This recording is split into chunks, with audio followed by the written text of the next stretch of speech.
everybody and welcome back to another On the Table video, guys. So what are we going to be looking at today? Well, today, guys, we're going to be looking at what I managed to do painting-wise with my Scalaxus Prowler Automata, which were those crazy skull things, or the tentacles and the guns and stuff that you saw last time. I've been away, I've been painting them, and I've mostly finished them, and without further ado, here they are. As you can see, I went for a pretty simple colour scheme. I did want to incorporate some of the Mechanicum red, which is on my other army. I thought about just doing them metal and then the skull colour, like the Adeptus Mechanicus logo, but I thought it doesn't really tie it in, and it also means that there's too much metal kind of on there. So I decided to do it like this. Really nice to paint. I was kind of dreading painting these because of all the little fiddly bits, but the fiddly bits weren't so fiddly in the end. It was the sheer case of just dry brush the whole thing, give it a wash, dry brush it again, and you're pretty much sorted. These are probably tabletop ready. I need to do the rims and stuff on the bases, but these could quite easily go on a tabletop straight away. I've got some little bits of weathering. I might add some little bits of rust. I may pick out some of the details like on the autocannon a little bit, and I may do some kind of oil effects inside the actual tentacle bits, and all on these kind of like worky gubbins in here.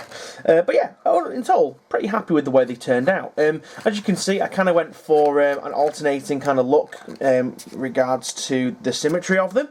So we've got like two similar claws on the Mechadendrites. The only difference really is these manipulator arms that are coming off the front. That one's from a Dune Crawler, that's one's from a Cataphrone Destroyer. Again, we're mirroring the weapons.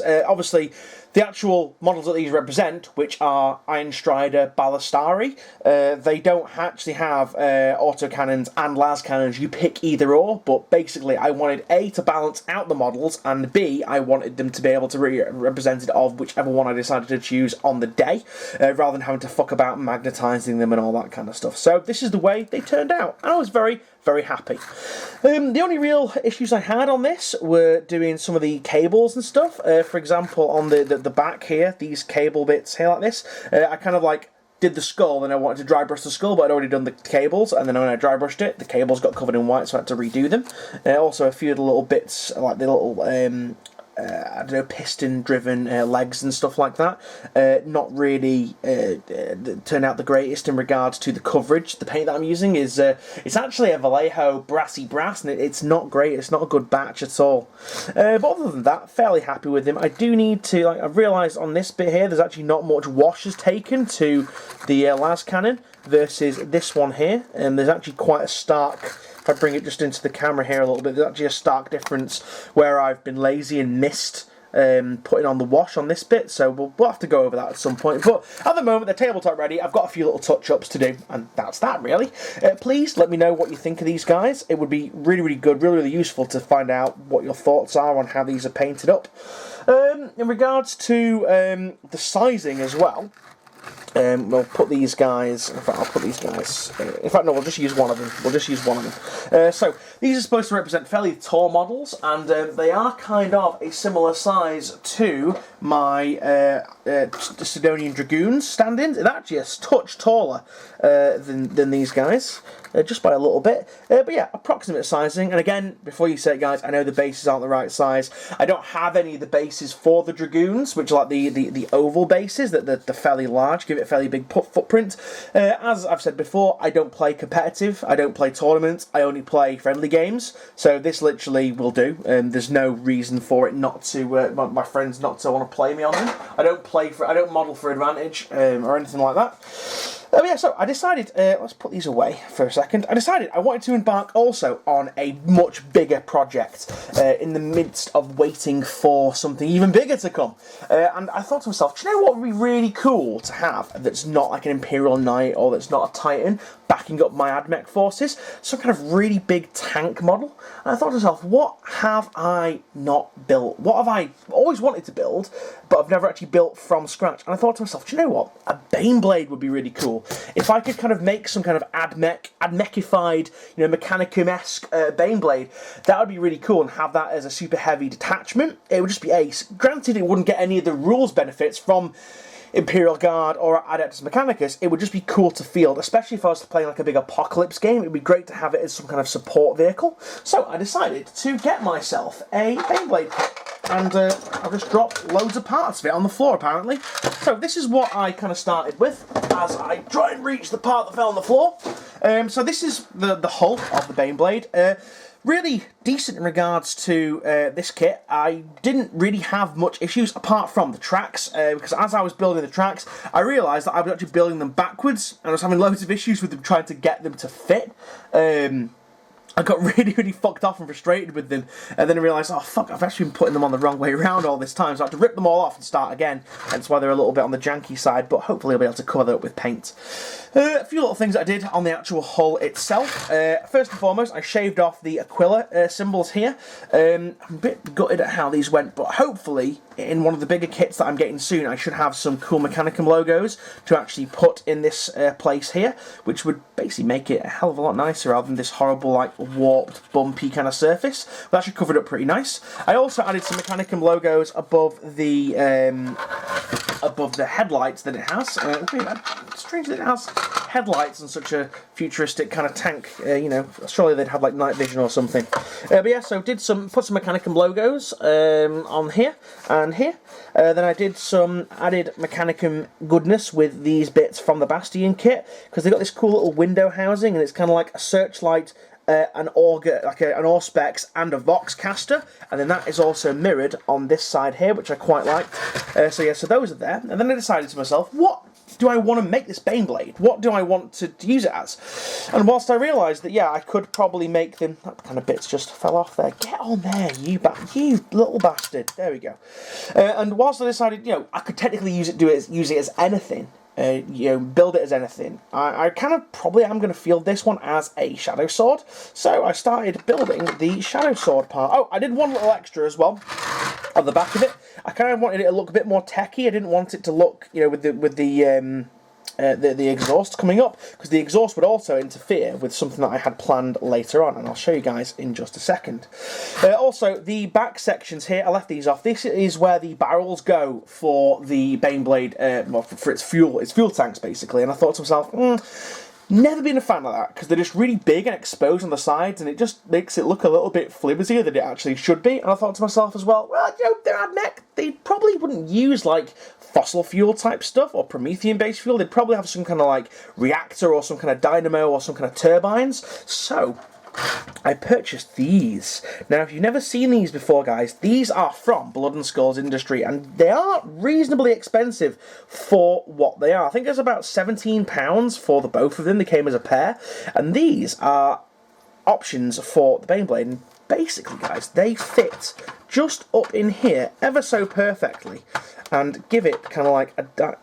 He says perfectly as it doesn't fit in, and they give it this kind of like cool dynamo kind of look, or reactor. I think I'm going to paint them up to make them look like a reactor, and it just adds a little bit more Admech kind of flair to it, because you've got this kind of like cog symbol here reciprocating the cogs and stuff of the Adeptus Mechanicus. These vents are going to be really nice to paint up. They're going to be some nice weathering on there, and again some weathering on these metal bits. I may Admech them up with some little Admech symbols like here, just to make them tie into the model a little bit more, but that's the way we're going to do that with these engine bits on the sides. In regards to the actual armament, I've kind of gone for this configuration here. If I just, let me just zoom out a little bit. This kind of configuration here and here like that, and this basically is a volcano cannon.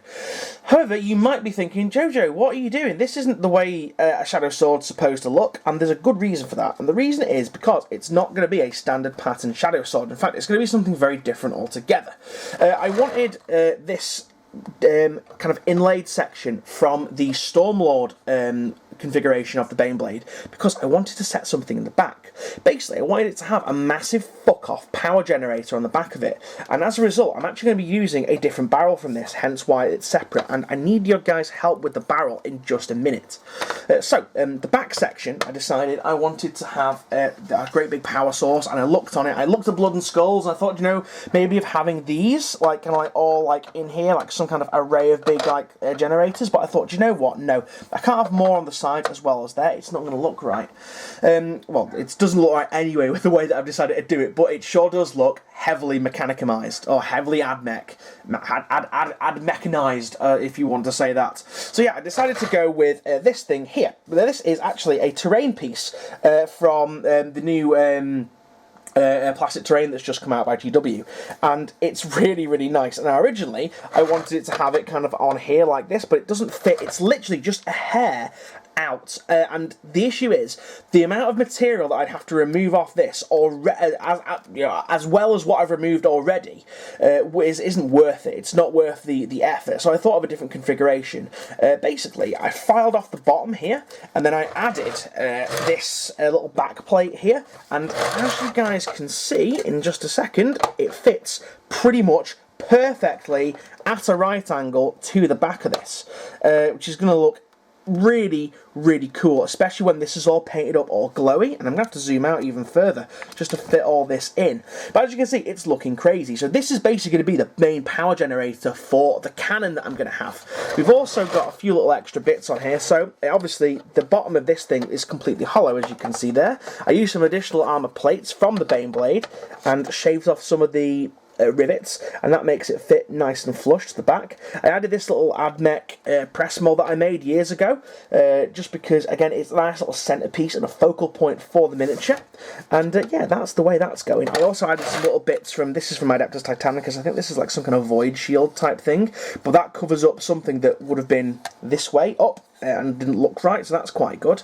Now the other issue I kind of had was the fact that it's supposed to be this way, and on its side this Mechanicum skull is on its side, and there's no way that I can fix that. There's no way I can sort that out without resculpting or doing a press mold and doing all that, and I really couldn't be arsed fucking about with it, and it is a bit of a shame to lose such nice detail. However, I've got round that fact by using one of the hatches from the Baneblade, and that is literally going to sit there ever so perfectly, and that's basically going to be some kind of maintenance hatch, I'm going to say, you know, to go in there, and that means now that it's completely ambiguous as to which way up it is supposed to be, with the exception of these numbers here, which I think I'm going to shave off or stick something over again.